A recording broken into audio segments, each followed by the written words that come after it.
Number 10, 1861 ईस्वी का भारतीय परिषद अधिनियम। 1858 ईस्वी का अधिनियम अपनी कसौटी पर पूर्णतः खरा नहीं उतरा, क्योंकि इस अधिनियम द्वारा केवल गृह सरकार में ही परिवर्तन हुए थे, न कि भारतीय प्रशासन में।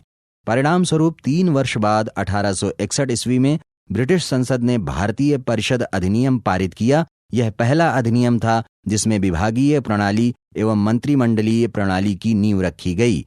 पहली बार विधि निर्माण कार्य में भारतीयों का सहयोग लेने का प्रयास किया गया। 1861 ईस्वी के भारतीय परिषद अधिनियम की प्रमुख विशेषताएं इस प्रकार थीं। नंबर 1, वायसराय की कार्यकारिणी परिषद में एक 5वां सदस्य सम्मिलित किया जाएगा जो विधि वेत्ता होगा। नंबर 2, कानून निर्माण के लिए वायसराय की काउंसिल में कम से कम 6 एवं अधिकतम 12 अतिरिक्त सदस्यों की नियुक्ति का अधिकार वायसराय को दिया गया। इन सदस्यों का कार्यकाल 2 वर्ष का होता था। गैर सरकारी सदस्यों में कुछ उच्च श्रेणी के भारतीय थे, पर भारतीय सदस्यों की नियुक्ति के प्रति वायसराय बाध्य नहीं था।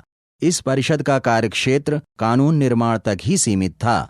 नंबर 3, इस अधिनियम की व्यवस्था के अनुसार बंबई एवं मद्रास प्रांतों को विधि निर्माण एवं उनमें संशोधन का अधिकार पुनः प्रदान कर दिया गया, किंतु इनके द्वारा निर्मित कानून तभी वैध माने जाते थे जब इन्हें वायसराय भी वैध मानता हो। परंतु कुछ मामलों में, विशेषकर टंकण संबंधी, समुद्री तथा सैनिक मामलों में वायसराय की पूर्व अनुमति प्राप्त करना आवश्यक था। नंबर 4, वायसराय को संकटकालीन अवस्था में विधान परिषद की अनुमति के बिना ही अध्यादेश जारी करने की अनुमति दे दी गई। ये अध्यादेश अधिकाधिक 6 मास तक लागू रह सकते थे। नंबर 5, वायसराय को प्रांतों में विधान परिषद की स्थापना तथा लेफ्टिनेंट गवर्नर को नियुक्त करने का अधिकार प्राप्त हो गया।